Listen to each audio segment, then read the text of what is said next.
Muy buenas tardes, muy bienvenidos a esta nueva edición de Economía para Todos. Hoy es sábado, ya 26 de noviembre, es el último sábado de este mes de noviembre, a ver si acaba ya, porque es que este mes tenía que estar fuera del calendario, incluso noviembre y febrero, si es que no tienen derecho a asistir, son como... Y eso que este noviembre, madre mía, este noviembre, ¿qué les voy a contar de lo que pasó el jueves por la noche en el Congreso, tarde-noche? De nuestro, en fin, podríamos decir de todo, podríamos hablar de todo, pero vamos, que nos vamos a centrar un poco en esos presupuestos que se aprobaron, en los que la ministra de Hacienda corría a abrazar y a besar al César. Y son unos presupuestos que no avala nadie, o sea que cualquier experto al que le preguntes dice que eso está basado en un cuadro macroeconómico que no se cree, vamos, ni el Tato, ni ella misma se cree, ni el gobierno, ni nadie de los que han aprobado se lo creen, pero bueno, ahí está, los informes de los organismos oficiales nacionales, creo que hasta 24 contó el otro día Carlos Segovia del Mundo, hasta 24 previsiones que se conocen hasta el momento que no tienen absolutamente nada que ver con lo que pone en esos presupuestos, pero en fin, son los que aprobaron, están encantados de conocerse y con eso ya dicen que van a tirar. Bueno, ya veremos. Vamos a hablar de eso y vamos a hablar sobre todo también de ese impuestazo que también crearon la noche de autos, lo vamos a llamar, esa noche tremenda en la que se le ha metido un impuestazo a todas las energéticas, a la banca y a los que se supone que tienen mucho dinero. Según ellos, bueno, los primeros ellos, pues están forrados de pisos y de todo, y si no, no hay más que ver sus declaraciones de bienes. Pero bueno, los ricos son otros. ¿Qué pasó también estos días? Pues ha pasado que la señora Rivera, que nos dijo que lo del tope del gas era, vamos, que Sánchez era un genio, que había convencido a todo el mundo, y ahora resulta que cuando quiere la Unión Europea poner un cierto, que es un tope, que, o sea, es un límite, digamos, que no se va, puede que no se cumpla nunca y que es una sandez, pero hombre, que la señora Rivera y el gobierno de España ahora le digan a la Unión Europea que es una tomadura de pelo, un invento de ellos, que nos estuvieron diciendo que era la maravilla del siglo y que era, vamos, que Sánchez campeón, pues ahora dicen que es una tomadura de pelo. Y no sé, pues bueno, ahora lo hablaremos aquí con los expertos. Y hablaremos también del otro truco del almendruco, de lo de las hipotecas. Que ustedes se creerán que a la mayoría de ustedes les va a afectar esto del acuerdo al que han llegado con no todos los bancos, algunos bancos, unos sí, otros no, otros ya veremos y tal. Claro, lógicamente tiene truco. Primero, no va a afectar a todo el mundo. Segundo, ahora les van a alargar el plazo, pero de los intereses no se van a librar y van a ser mayores que los intereses que pagarían si no hicieran nada. Así que, ojo a esta magnífica medida que además de llegar tarde, porque ya hay un 7% de personas que han dejado de pagar la hipoteca porque no llegaban, aparte de llegar tarde, como siempre, está mal. Así que a quien Dios se la dé, San Pedro se la bendiga. Y hoy, ¿quién anda por aquí? Porque los de Libertad Digital Televisión los han visto, pero los que están en la radio no, ni en el podcast después. Israel García Juez, ¿qué tal? Es una pena porque vengo magníficamente vestido. Sí, súper abrigado, viene que me parece que es invierno o algo. Sí, a veces. Es lo que tiene la moto, que a veces sí hace rasquilla, ¿no? Eso te iba a decir, que has venido en moto, porque llevas también los pelos un poquito para allá. Sí, claro, ¿no? Y sobre todo para aquellos que no tienen, se les empieza a ver la cartulina, pues que se jodan y vean que yo sí tengo pelo. Pues un poquito de cartulina se le ve a Javier Santa Cruz, pero también lo lleva muy bien. Yo con bastante dignidad. Muy bien, también lo lleva muy bien. Con mucha dignidad. Aún así lo lleva muy bien. No queda otra. Bueno, hay quien se pone los pelos estos así para un lado. La ensaimada, y cosas raras. Sí, señor. Gente que se pone cosas raras, sí, o sea sí, que no total, serían tampoco un gato ninguna. ahí en lo harto, sí. Y ahora hay multitud de esas empresas, empezando por la de Cristiano Ronaldo, que creo que te dejan, vamos, que parece que has nacido así, con ese pelo. Bueno, saberlo. Sí, además te ponen a veces hasta vello público. Bueno, el que nos toman el pelo todos los días a nosotros, aunque no nos dejamos, pero ellos lo intentan un día y otro día y otro día y otro día, es este gobierno de desastre absoluto que el jueves definitivamente, bueno, en el Congreso, ahora va al Senado, luego vuelve, pero vamos, eso está ya hecho, porque claro, ¿cómo no va a estar hecho si todo lo que le pide se lo da? Y más, porque Bildu no lo necesitaban para nada y sin embargo también le da cosas, o sea, que decir que los 3 votos de Bildu sobraban. Pero es igual, que yo dije que no iba a hacer nada con Bildu, 14 veces lo quiere que se lo diga, pues se lo pasa por el forro. Bueno, el caso es que se han aprobado esos presupuestos, que es muy importante para un país, un presupuesto, igual que para ustedes en su casa. Sin un presupuesto, pues se va al tuntún, se hace aquí, se hace allá, se gasta aquí, se hace un agujero allá. Y lo que te pasa en casa si no llevas un poco las cuentas ordenadas, pues eso es lo que son esos presupuestos, un desastre. ¿Por qué? Porque están basados en unas cifras que no se van a cumplir. Entonces, si yo digo, el año que viene voy a tener 5 trabajos más y voy a ganar no sé cuántos y gasto como si lo fuera a tener y luego no lo tengo, pues eso, el cuento de la lechera. Claro, uno puede hacer lo que quiera, el papel lo aguanta todo, pero luego la realidad es otra. Así que no sé qué os parece, primero, que se hayan aprobado estos presupuestos sin modificar absolutamente nada, sin tener la vergüenza de decir, oye, me he equivocado, vamos a decirme, ni siquiera me he equivocado, o sea, esto evoluciona y hoy, pues las cifras que yo preveía en el mes de septiembre, pues ya no son, así que vamos a readaptar un poco esto. No, ¿qué más da?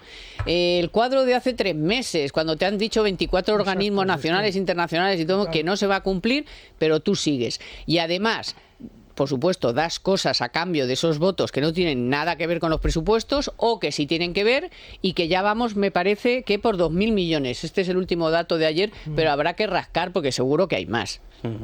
Entre lo que le han dado a RC, lo que le han dado a uno, lo que le han dado al otro, la Guardia Civil, que ya me contarás que tiene que ver, en fin, cosas que no tienen nada que ver, pero a mí lo que me preocupa es que haces unas cuentas que sabes de antemano que es imposible que se cumplan. Pero ¿dónde está la novedad? Si llevamos 3 veces, ¿no? Es decir, Carmen, pero es que ahora mismo estamos en un momento muy delicado en el que tienes que llevar las cuentas un poquito ordenadas. Claro, y cuando antes era menos delicado, pues te pasaba igual. Aquí volvemos a lo de siempre. ¿Qué pasa, sin embargo, si el maestro, que se supone que es Bruselas, no te llama al orden y te dice aquello que decía Forges de niño tonto y rebelde? Es decir, nos han llamado la atención, sabemos, cualquiera que sepa sumar, que esto no es así, que está ya, digamos, de origen y de partida absolutamente pervertidos, pero como luego a quien nos tiene, digamos, que tomar la lección, pues flexibiliza criterios, nos da 1000 facilidades, ellos mismos no se imponen esa disciplina que se supone que pregonan, pues al final yo tampoco veo la excesiva preocupación. Es decir, aquí una vez más damos patada adelante, trasladamos el problema a un adulto y vamos a ver qué hace el adulto, porque ya digo, todos estamos ya casi terminando este año de radio aquí con vosotros y lo venimos diciendo. Las cuentas están mal, te lo ha dicho fulano, te lo ha dicho mengano, te regaña el gobernador del Banco de España y a ti te da exactamente igual, dices, bueno, pues ya está, que venga. Y luego hemos visto que realmente desde las autoridades europeas nos regañan con la boca chica y luego realmente no hacen nada, con lo cual yo creo que es la culminación de una cosa que se lleva fraguando todo el año.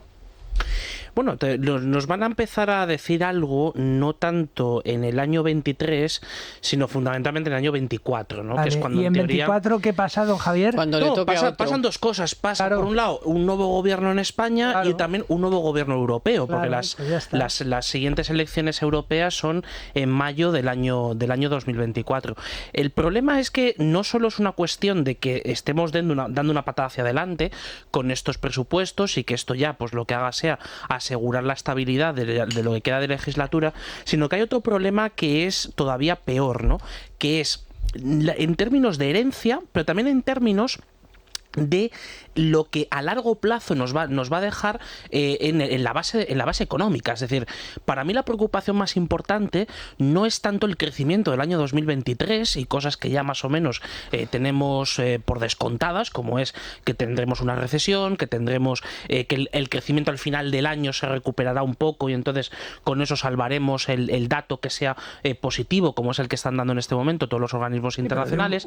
Pero el problema, poquito más. Claro, pero el problema no es es el año 23. El problema lo tenemos en el 24, en el 25 y en el 26. Entonces, ahora mismo, todas las previsiones económicas no reflejadas en el cuadro macroeconómico presentado por el Gobierno en los presupuestos generales del Estado, lo que dicen es que vamos a tener un estancamiento prolongado. Ese es el problema. Es decir, la suma de lo que tenemos ahora, que es estancamiento más inflación, en los próximos 3 años, estancamiento más, a lo mejor incluso combinado también con inflación, veremos cuál va a ser el comportamiento de los precios, hace que la economía española sea la que va a tener una base más erosionada, la que va a tener menos potencia a la hora de recuperar ya ni siquiera los niveles previos a marzo de 2020, que todavía estamos por debajo. Entonces, eso es la herencia real que dejan los presupuestos generales del Estado. Es decir, todo el esfuerzo que se va a hacer en términos de gasto, pero sobre todo en términos de ingresos, que es donde han puesto la mayor parte de sus esfuerzos, es decir, en que se recaude hasta de debajo de las piedras, eso lo que hace es restar potencial de crecimiento a largo plazo y, por tanto, que tengamos esos 2-3 años de estancamiento. Ya. Bueno, efectivamente, como dice Israel, la otra preocupación de la que vamos a hablar ahora, después de un consejo que os voy a dar, es, por un lado, los hombres de rosa, que ya les llamo yo, de Bruselas, y por otro, la caradura del Banco Central Europeo, que ahora está muy preocupado por la espiral de deuda y de inflación, si los gobiernos siguen gastando, pero si le has estado dando a la máquina y se lo has permitido. Ahora, después, enseguida vamos a hablar de eso. En Carrefour han tenido una idea que me parece muy innovadora. Se llama Mi Abono Carrefour Plus y es una suscripción de 5,99 euros al mes que te permitirá ahorrar el 15% de todos los productos frescos que compres en Carrefour. Es decir, que automáticamente tendrás una rebaja del 15% en pescado, carne, fruta, verdura, charcutería, panadería, los platos preparados, sushi, directamente, además, al pasar por caja o comprando por internet. Haz el cálculo. Si cada vez que vas a Carrefour te gastas 50 euros en productos frescos, ya tienes 7,5 euros ahorrados. Las familias españolas de media gastan 160 euros al mes en productos frescos, así que el ahorro serían 24 euros. Y es que la cosa no tiene duda.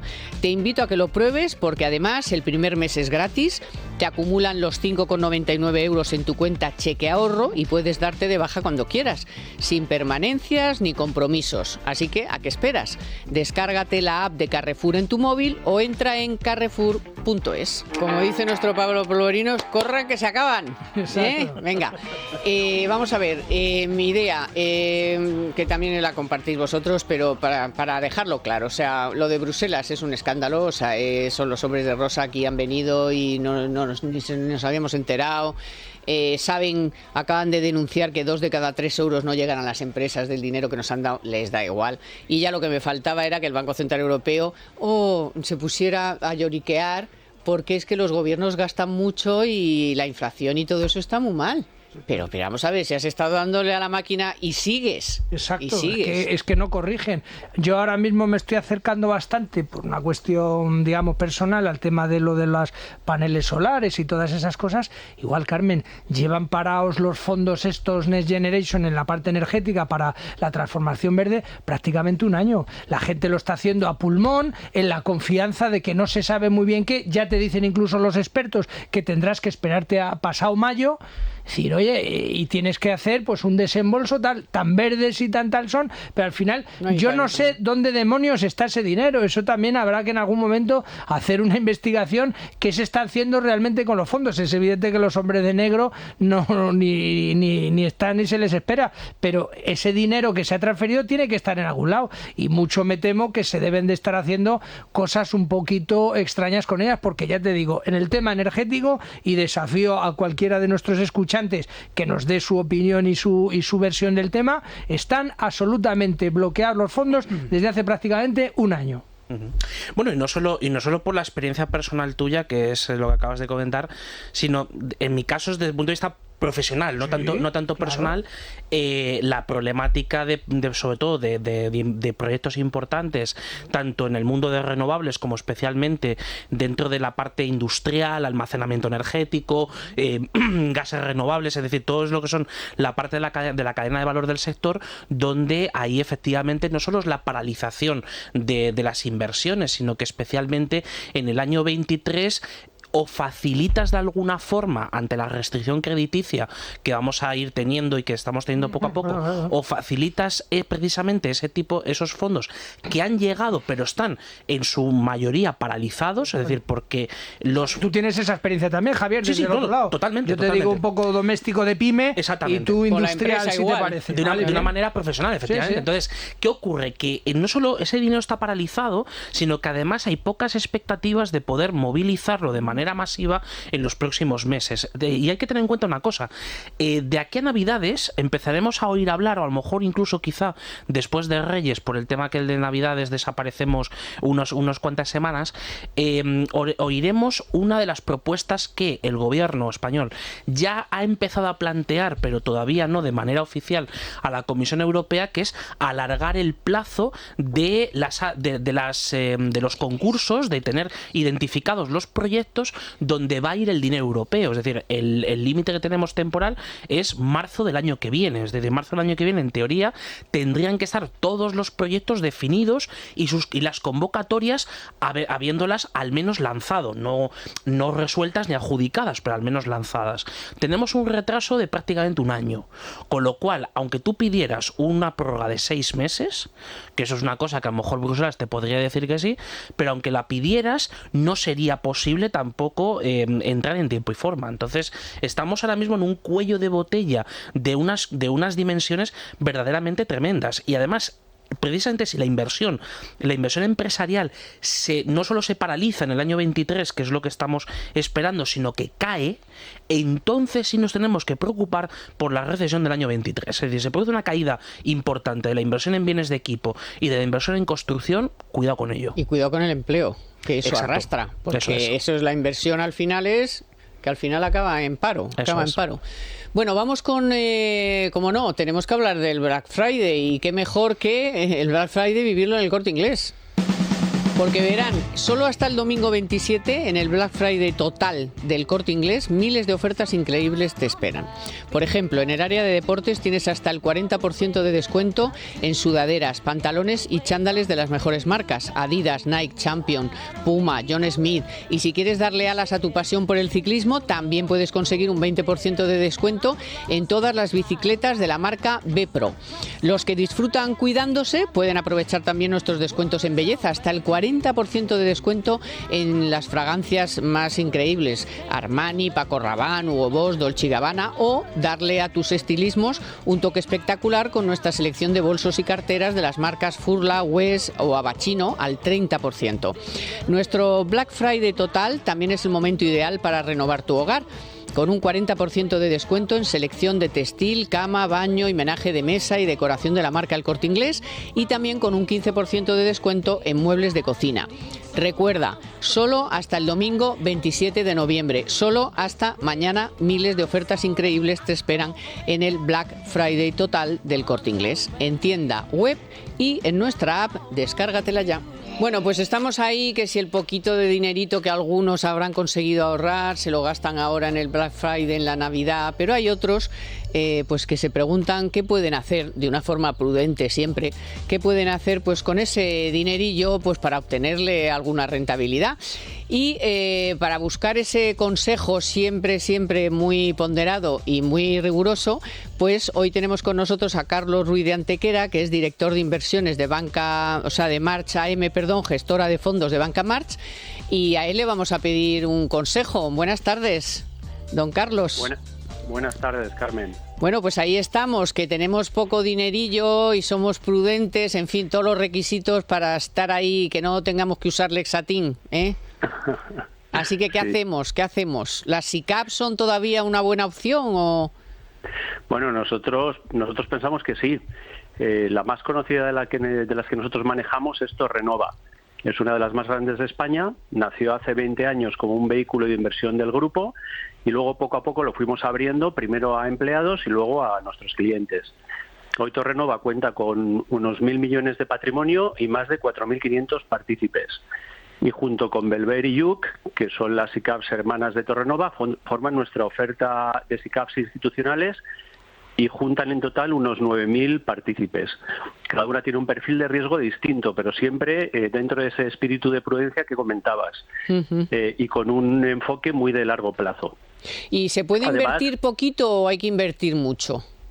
Pues la verdad es que está al alcance del bolsillo de cualquiera, y a partir de 10 euros todos los interesados en este vehículo pueden acceder directamente a Torrenova, a Belver o a Yuc. Y además se participa en las mismas inversiones que los accionistas, que eso, pues bueno, te da una garantía, ¿no? Donde meten el dinero los que lo tienen, pues ahí hay que ir, ¿no?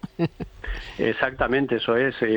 Estas SICAVs son reflejo fiel de nuestro modelo de coinversión y seña de identidad del grupo. Al final la coinversión pues funciona un poco como tú has comentado, ¿no? Los clientes que van de la mano de nuestra inversión participan en las mismas oportunidades de las que disfrutan los accionistas del grupo.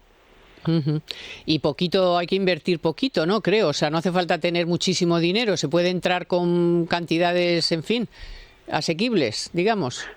Sí, es un vehículo para todos, y como comentábamos, con solo 10 euros podemos disfrutar de las ventajas que proporcionan las tres SICAVs. Bueno, pues ven, hasta si rompen el cerdito, hasta pueden participar en las inversiones de un gran banco como es Bancamark y en todos sus productos, como este de la SICAV. Muchísimas gracias, don Carlos.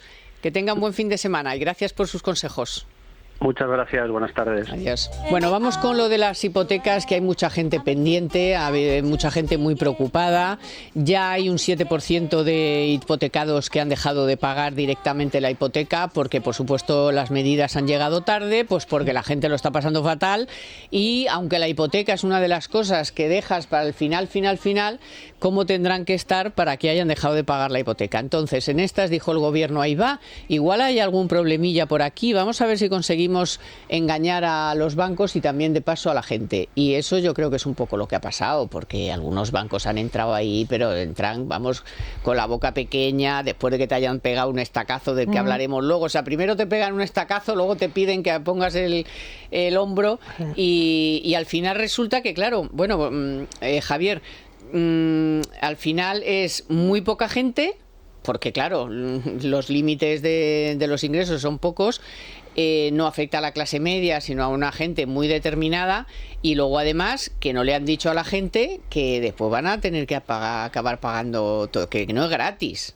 Que no es gratis, ¿no? Claro que no, en ningún momento se les está perdonando un porcentaje de la hipoteca, de la devolución del préstamo, sino que lo que se está haciendo es establecer un periodo de carencia que puede llegar a ser de 5 años, y eso significa que durante esos 5 años no se repaga hipoteca, pero sí se pagan intereses. Lo que han hecho ha sido decir que el interés que se pagará durante esos 5 años será más bajo que el que hay en mercado, pero el problema fundamental es que a los 5 años, cuando ya deje de existir ese periodo de carencia, va a volver que es seguir amortizando la hipoteca con la misma cantidad de capital que quedaba pendiente 5 años atrás, y por tanto que será necesario emplear más años para repagar el crédito completo. Entonces, ¿eso para qué está? Básicamente, ¿para qué está diseñado? Está diseñado para aquel que ha pedido una hipoteca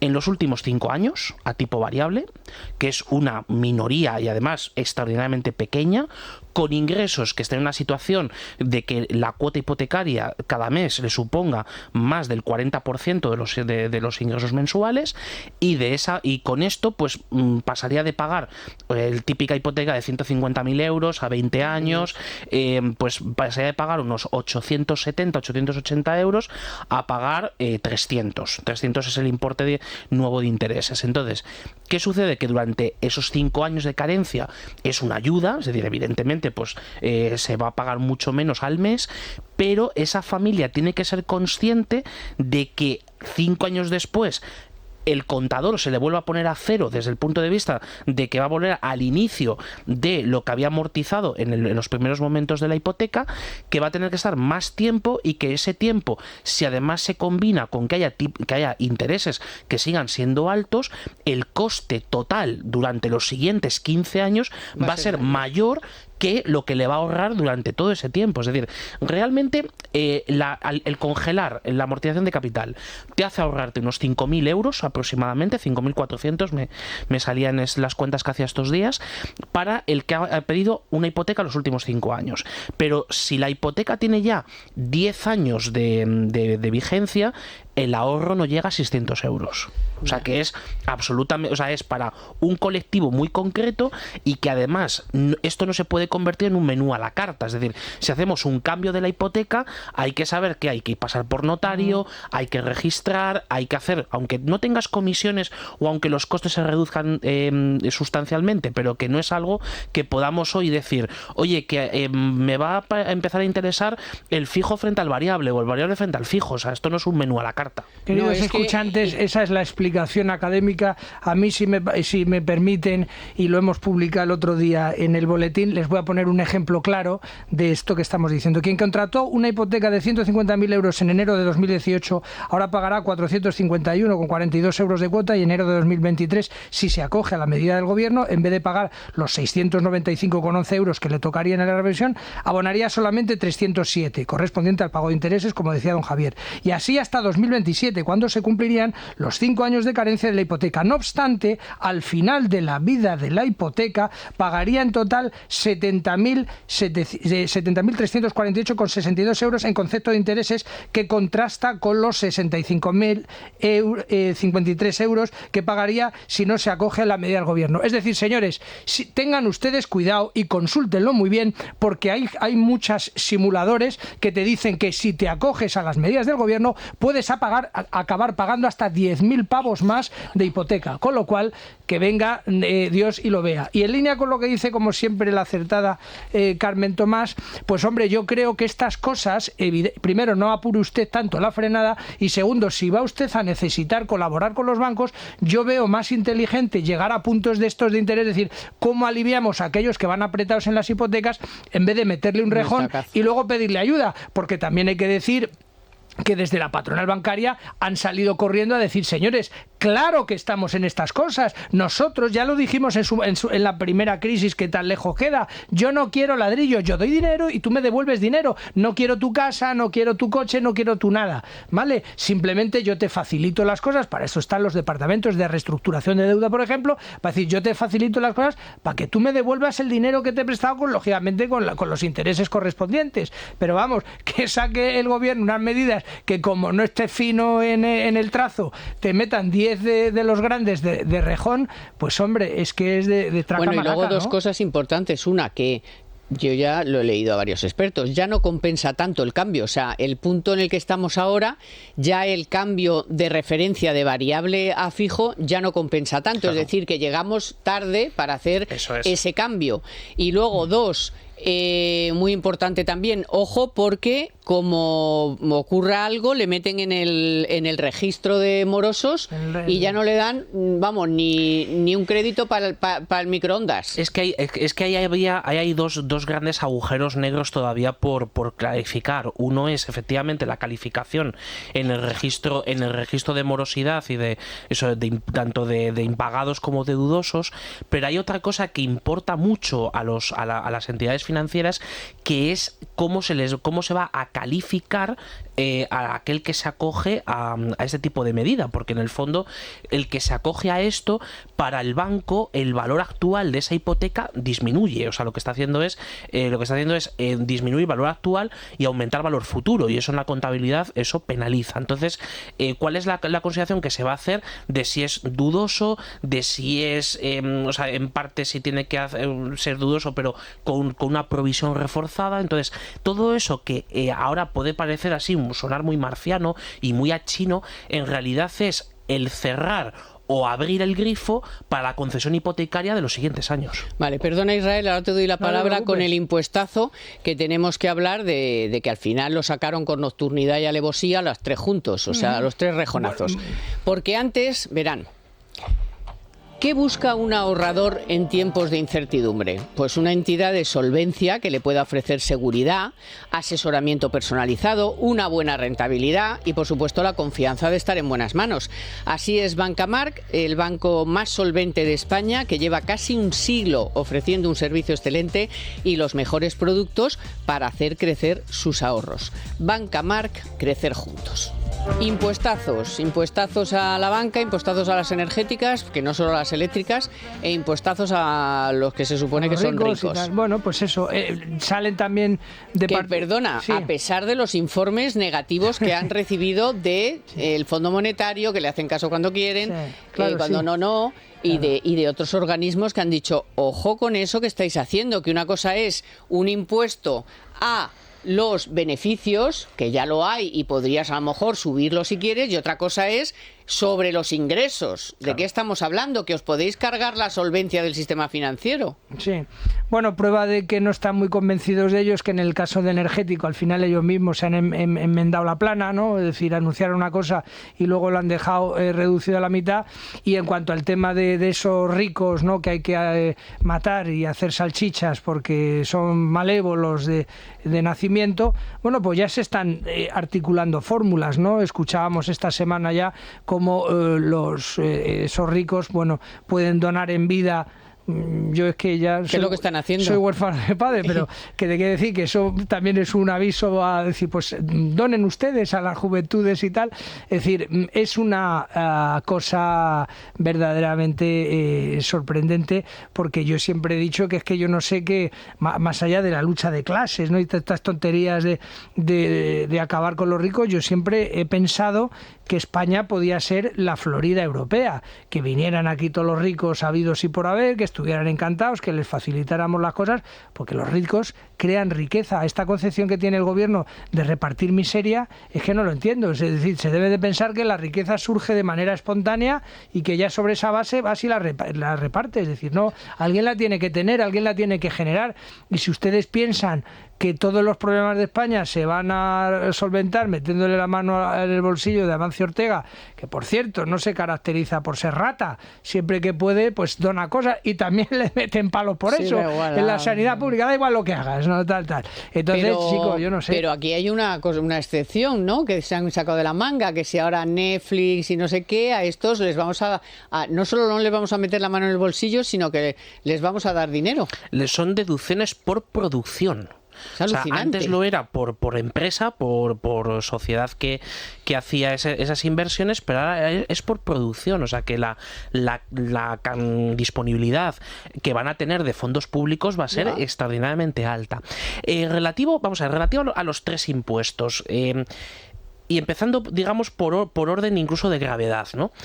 El impuesto a las entidades financieras es de una enorme gravedad. ¿Por qué? No solo ya por lo que ya hemos comentado en varios programas, el dictamen del Banco Central Europeo y todo lo que se ha ido diciendo en todas estas semanas, sino porque ha sido el único de los... Ese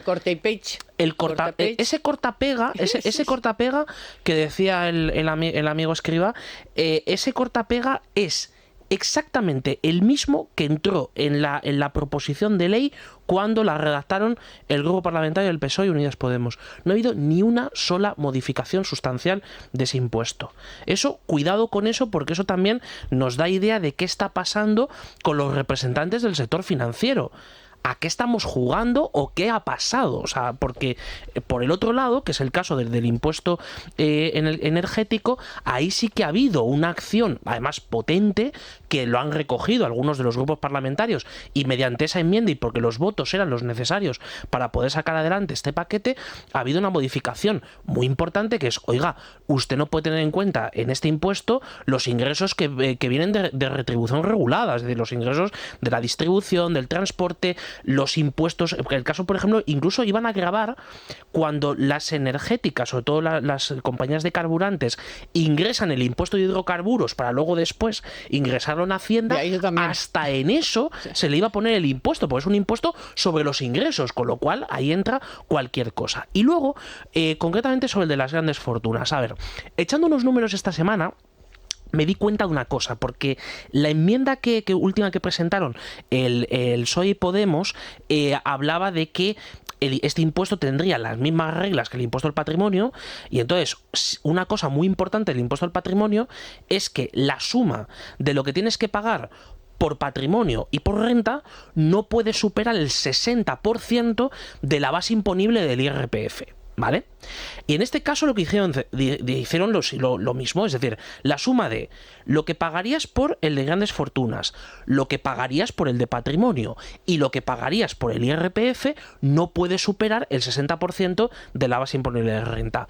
Dicho en cristiano, que la recaudación que en realidad va a obtener el gobierno por este impuesto es la mitad de lo previsto, siendo como poco. La mitad de lo previsto. Sin que se muevan y no hagan nada los del patrimonio. Sin que hagan nada. No se van a quedar de brazos cruzados. Claro, no, ha ido, como decía antes, hay donaciones, incluso también desde la propia renta, es decir, intentar quitar cosas de la declaración de la renta que se puedan periodificar o que se puedan hacer mediante una sociedad o lo que sea, para reducir la base imponible, y por tanto, el 60% de una base imponible más baja quiere decir que te puedes escapar más fácilmente de ese pago. Con lo cual, hasta en los detalles más que pueden ser un poco rebuscados, hay tantas deficiencias técnicas y sobre todo hay tanta probabilidad de que una vez que ya esté en vigor la ley, ya esté totalmente finalizado el trámite parlamentario, es muy sencillo que cualquier juzgado competente suspenda la aplicación de esa ley,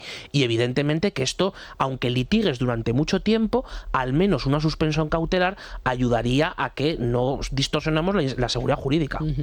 Bueno, vamos a ver cómo lo rematan todo esto, porque como luego siempre cuando lo publican y cuando se mira, al final hay cosas que están mal hechas, sí, y habrá que cambiarlas o no, vaya usted a saber. Vamos ahora a bordear un poquito la de la economía y verán, según la UNESCO, la crisis derivada del COVID provocó la pérdida de 10 millones de puestos de trabajo en las industrias culturales y creativas en todo el mundo. Como todos los sectores, el cultural pues se ha visto obligado a reinventarse para seguir siendo, pues bueno, ese lugar al que muchos acudimos para desconectar de este frenético ritmo de vida que llevamos. La cultura es aquello que nos hace crecer como personas, por eso es esencial que instituciones y entidades trabajen para contribuir a que este sector recupere pues esa posición. Un ejemplo de apoyo a la cultura es el programa que impulsa Banco Santander, Emplea Cultura. La iniciativa busca crear empleo de calidad entre los jóvenes y ayudar a todo tipo de organizaciones relacionadas con la cultura contemporánea o a fortalecer su estructura. Así que hasta el próximo miércoles 30 de noviembre está abierto la inscripción para todas aquellas organizaciones que estén interesadas en participar en una nueva edición.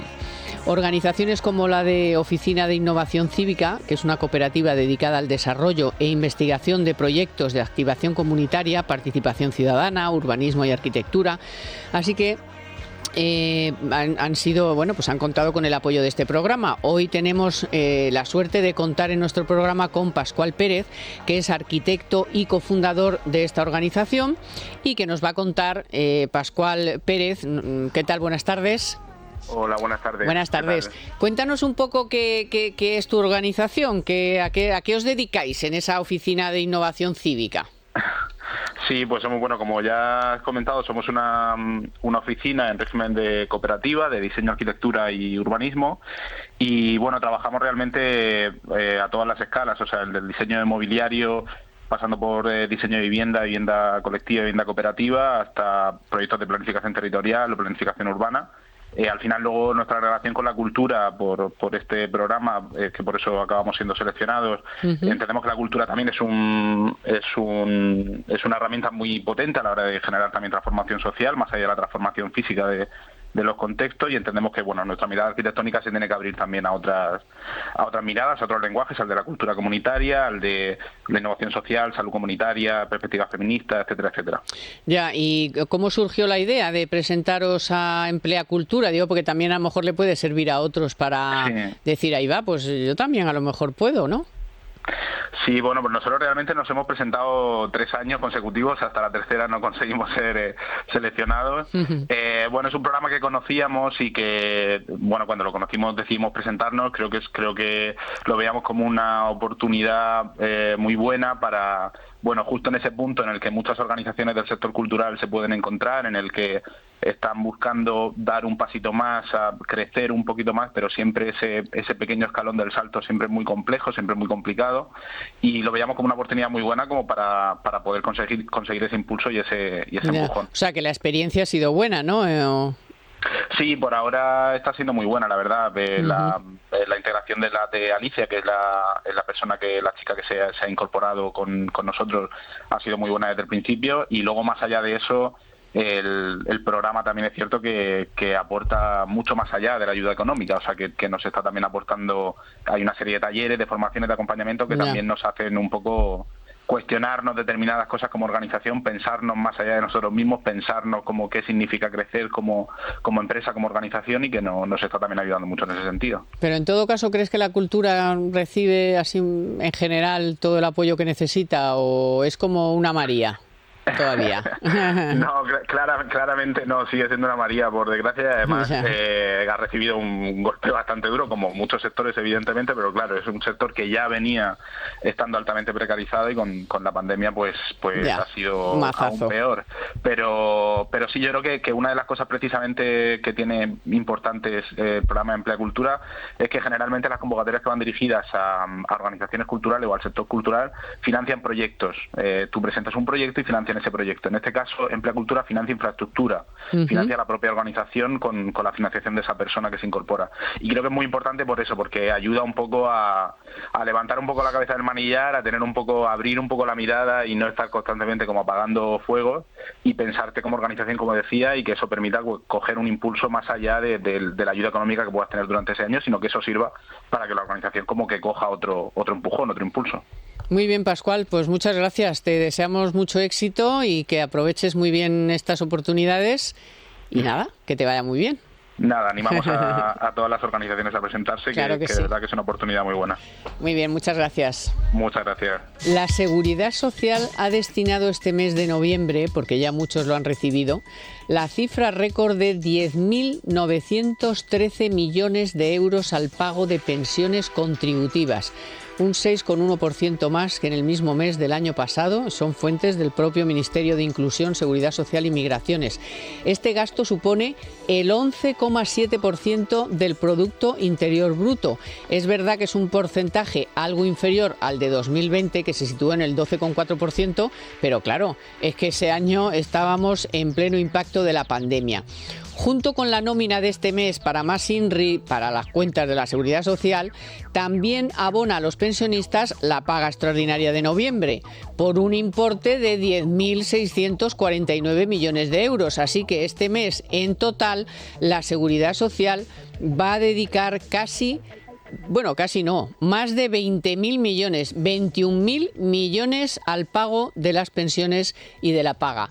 ¿Qué harán? Pues nada, otro crédito, otro pago del tesoro, no sé qué, no pasa nada, ¿qué va a pasar? Bueno, y vamos con esto de Rivera, de Teresa Rivera, es que a mí me ha parecido, o sea, lo de decir de repente, es que esto que del tope, que no existe, pero es igual, el límite del precio del gas que quiere poner la Unión Europea, es una tomadura de pelo, dice, y nos han vendido a nosotros que era, vamos, la madre de todos los corderos, la madre de todas las batallas. Y que lo han promovido ellos, ¿no? Y que lo han promovido ellos. Y ahora resulta que se ponen al primero de la manifestación de que esto es una tomadura de pelo. O sea, yo no sé cómo lo veis, pero yo me ha parecido tan surrealista lo de esta mujer. Es auténticamente surrealista. No solo surrealista, sino que hay unas dosis de mala fe, creo que sería la expresión más correcta, que son difícilmente alcanzables en otro país y en otras circunstancias. La política energética en España está el caos desde hace ya años, ¿no? Pero en los últimos 3 ha sido cuando esta mujer no tiene ni idea. No, ni la más Dicen remota que no idea. tiene ni la más remota idea. Ni la más remota idea. Es decir, son gente que viene del mundo ecologista, del mundo que pueden tener pues cierto conocimiento desde de las cuestiones de químicas, biológicas o de los animales, no lo sé, pero desde luego no ni de megavatios hora, ni de energía, ni de energía gestionable, ni de red, ni de estabilidad, ni de frecuencia, ni de tensión. O sea, no tiene ni la más remota idea. Y eso es lo que además además ha trasladado en multitud de ocasiones hacia los socios europeos. Es decir, España es el país al que se toma como un mal ejemplo, el ejemplo de lo que no hay que hacer en política energética, pero especialmente en los últimos meses se supera, ¿no? Entonces, por ejemplo, cuando afortunadamente nos ha ido empezando a no tener que utilizar el tope del precio del gas, porque el gas bajó por debajo del precio al que se había puesto, le parecía incluso una mala noticia porque al final se quedaba sin el argumento de decir gracias a nuestras medidas es por lo que el recibo de la luz está bajando, o sea, hasta el punto de algo de ese calibre, ¿no? Entonces, el tope del precio del gas europeo, en eso hay una cosa en la que sí le voy a dar la razón, que es que obviamente ha sido colocado, es decir, la referencia de precio es una referencia que es tan alta que nunca se va a aplicar. Es decir, esto era como cuando Bismarck inventa el sistema público de pensiones que pone la edad de jubilación a los 65 años. ¿Por qué? Porque no llegaba nadie. La esperanza de vida era de 50 años. Entonces esto es exactamente lo mismo. Entonces es un escándalo y ya con esto último es un problema de inseguridad jurídica la que está trasladando a las empresas. De hecho, ¿qué es lo que están buscando los grandes promotores en este momento de renovables en España? Vender sus carteras. Es decir, está habiendo unos movimientos bastante intensos de compraventas de carteras de activos renovables, porque vete tú a saber lo que nos vamos a encontrar en los próximos meses. Y ojo, esta semana una subasta de renovables quedó desierta. Bueno, a mí sobre todo lo que me llama la atención es cómo se puede, efectivamente, lo decíamos antes, anunciar a bombo y platillo una serie de medidas y a la media hora decir que esto es un horror, un desastre y una tomadura de pelo las mismas personas, ¿no? Sin solución de continuidad. Yo ahí la pregunta que me hago es ¿por qué? ¿Qué es lo que ha cambiado? ¿Por qué ahora antes era de una forma, ahora es de otra distinta?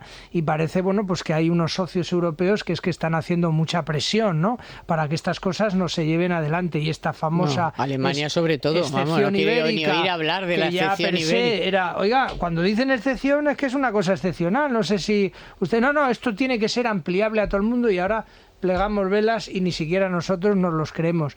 Pues una más, ¿no? Hay un célebre compañero que habla de Pedro I el mentiroso, que hay gente que dice, hombre, que es un poco fuerte, pero si te lees todas las declaraciones, dices, macho, es que, en fin, además del sesgo ideológico, es que no dais una, porque podemos repasar ministerio por ministerio y metéis sistemáticamente la pata hasta el corvejón. Y yo no sé quién al final es el beneficiario de vuestras historias, porque es que es un disparate todo. Se van, yo creo que se van dando en el pie. Ellos están encantados.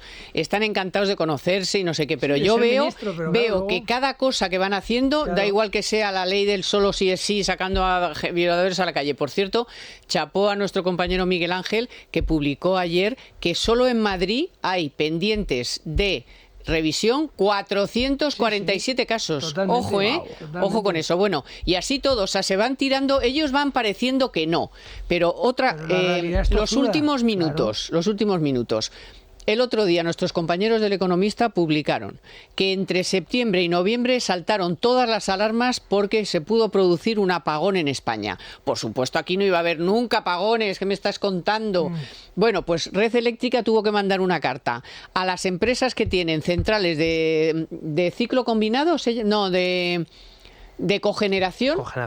De cogeneración, porque tenían unas paradas previstas para hacer unas cosas y le dijeron, por Dios, no paréis, porque entre no sé qué de las exportaciones no sé qué, se apaga España. O sea, que tenemos un apagón. Y gracias a las empresas de cogeneración, no hemos tenido un apagón aquí, que por cierto, salió el otro día la de la Corredor, la señora de que lo la que decía todos los días que nos compráramos un piso cuando estábamos ya en plena burbuja, todos los días eran excepcionales para comprarse un piso. Esta ha dicho no, eso es mentira. Mentira, si está la carta publicada en el Economista, la carta que habéis mandado desde Red Eléctrica a esas empresas para que por favor diluyeran hasta por lo menos diciembre, finales de diciembre, esos planes que tenían de paralizar las empresas para hacer mejoras y sus mantenimientos y sus cosas. Sí. ¿Qué noticias tenéis? Uno y uno que tenemos. Venga, tenéis 2 minutos cada uno.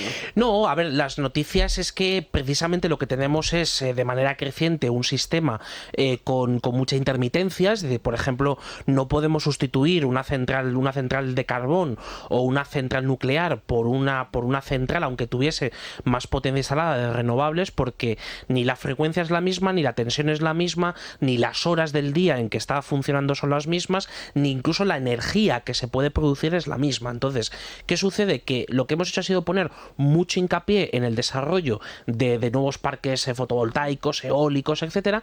Sin embargo, no hemos hecho prácticamente ningún hincapié en el almacenamiento, es decir, en hacer gestionable esa energía. Es decir, solamente puedes sustituir las piezas de las centrales que hay ahora si tú eres capaz de gestionar cuando la energía del sol o la energía del viento, cuando la puedes entrarla o no en el sistema. Entonces, la cogeneración además tiene una virtud y sobre todo tiene un calvario en los últimos años, que es que desde el año 2012, pero hasta sobre todo en los últimos años, ha sufrido recortes importantes de la retribución regulada en los casos donde había instalaciones acogidas a ese régimen. Pero además de eso, la propia Teresa Rivera no solo la ha denostado, sino que la ha insultado públicamente en más de una ocasión. Entonces, ¿qué ocurre? Que ahora cuando hay que echar mano de ella, pues obviamente la coherencia brilla por su ausencia.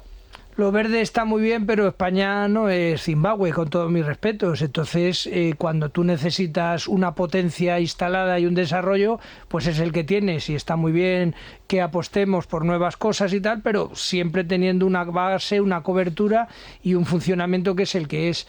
En línea con lo que tú decías, Carmen, yo he leído las declaraciones efectivamente de la señora Corredor, que en línea con lo que apuntaba Javier, ella es registrada la propiedad, pero vamos, no de esto yo creo que tiene bastante poca idea, pero sin embargo un sueldecito bastante interesante. Recuerdo que ves más de 1 kilo lo que gana el presidente de Red Eléctrica de España, una empresa mayoritariamente pública, pero donde también hay, quiero entender, ingenieros y tíos listos, claro, y técnicos que han sido el que ha mandado la carta y han dicho, tronco, no me cortes. Que esto se nos viene abajo, el tenderete. Exacto. Pero es que yo me pregunto, si eso ha pasado entre septiembre y unos días de noviembre, sí, ¿qué no pasará? Ya. A partir de, cuando venga el frío, porque en realidad es que en septiembre no ha hecho frío, No ha hecho sí, por eso. ¿Qué va a pasar en estos apagones? España, apagones. Otra de Pedro el Mentiroso, que habrá que apuntar a la lista de nos engañasteis. Si es que además no tenías que decir nada, si es que no tenías que decir vanagloriarte de que en España no iba a haber apagones, pero ¿por qué haces esas declaraciones que no sabes a dónde te van a llevar?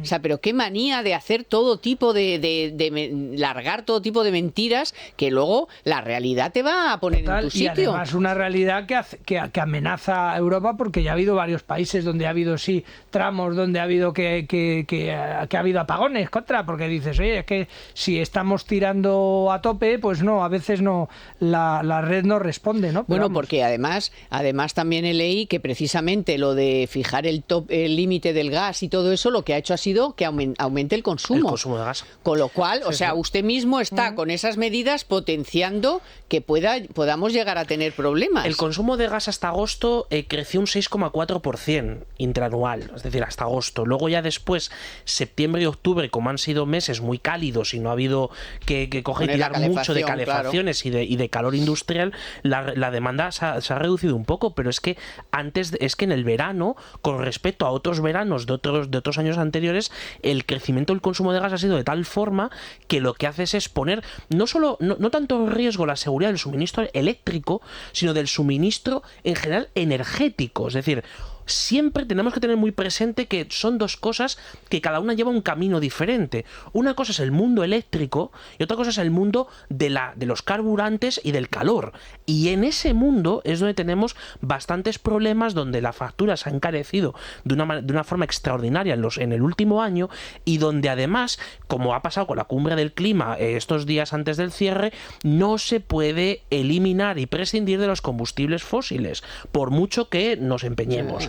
Podemos hacer cosas como los biocombustibles, gases renovables, lo que queramos. Sí, pero pensar y investigar y no sé qué, pero mientras tanto no te puedes quedar un cuarto de tal, igual que lo del tema nuclear, lo hemos dicho, sigue siendo el 22-23% del mix. Claro, es decir, ¿cómo no sustituyes eso de la noche a la mañana? Afortunadamente tenemos, porque hemos invertido mucho y desde hace muchos años, un sistema de predicción de la demanda eléctrica y de la red, es decir, el sistema, digamos, la cabeza de red eléctrica, que es extraordinario. Es decir, la comparativa con otros países la superamos con mucha diferencia. O sea que por lo menos tenemos un buen operador. Apúntenlo por si acaso, apagones, porque además cuanto más lo nieguen, más posibilidades seguro que hay de que pase. Bueno, Javier Santa Cruz, muchas gracias. Israel García Juez, muchas gracias. Hoy en los mandos técnicos, como siempre, Víctor San Román, en la producción Naya Pertusa y Marta Galindo, y gracias, compañeros de Libertad Digital Televisión. Ya saben que ahora en breve pueden ver el programa. Y nosotros, bueno, a todos ustedes, por supuesto, y anímense con la cesta y con el Black Friday y que pasen buen fin de semana, que además en Madrid el autobús es gratis, yo qué sé, todo, que lo pasen muy bien, a pesar de lo mal que nos lo ponen, tenemos que superarnos. Así que les espero el próximo sábado. Muchísimas gracias por estar ahí, por su confianza. Economía para todos con Carmen Tomás.